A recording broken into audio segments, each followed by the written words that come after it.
Hi friends, welcome to our channel. బాగున్నారు అందరూ?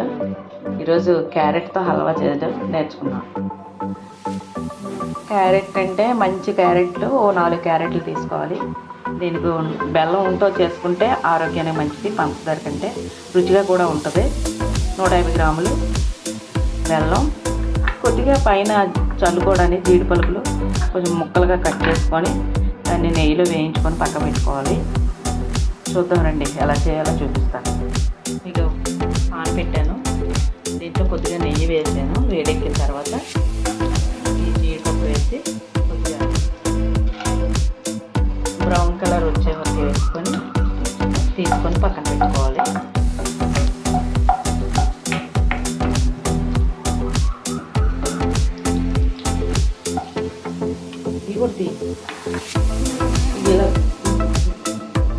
ఇవి బ్రౌన్ షేడ్లో వచ్చాక తీసేసుకొని పక్కన పెట్టుకొని ఇప్పుడు ఈ మిగిలిన నెయ్యిలో ఈ క్యారెట్ వేసి కొద్దిగా ఇలా అటు ఇటుగా ఫ్రై చేయాలి. కొంచెం ఎక్కువ కాదు, లో టైంలో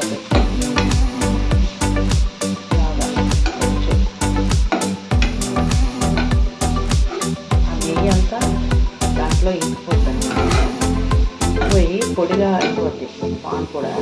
ఇప్పుడు దీంట్లో బెల్లం ఎక్కువ వేపేయకూడదు, బెల్లం వేసుకొని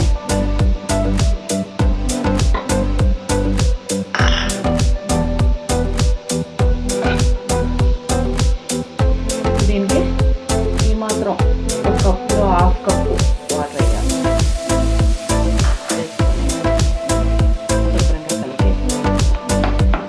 ఇది బెల్లం అంతా కలిపి క్యారెట్ బెల్లం కూడా కలిపి ఉడకాలి.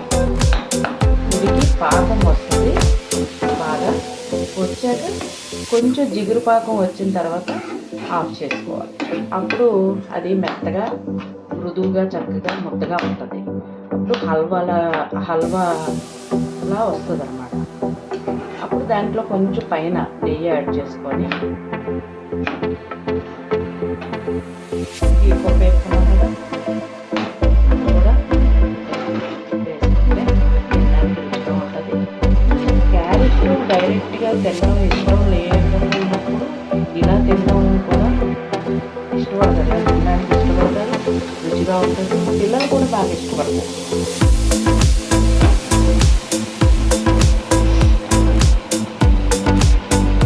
చూసారా బెల్లం ఈ తురుము రెండు ఎలా కలిసి ఉడుకుతున్నాయో, ఇలాగా ఉడికితే టేస్ట్ బాగుంటుంది.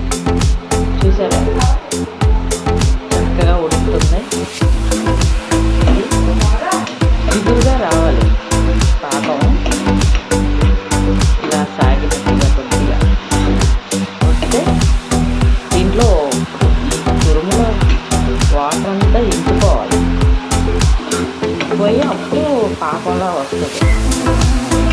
చూసారా ఎలా ఉందో? ఫుల్గా కలర్ కూడా రెడ్గా ఉంది, కలర్ కూడా చేంజ్ అవ్వలేదు. బెల్లం కూడా మంచిది తీసుకోవాలి.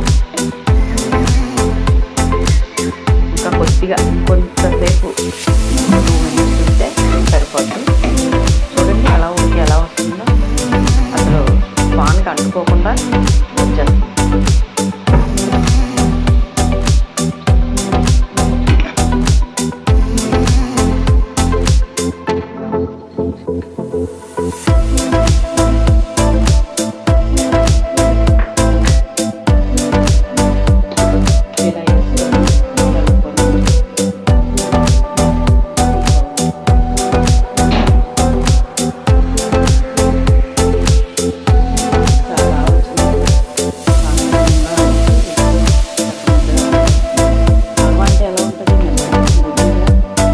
చేతి పండుగ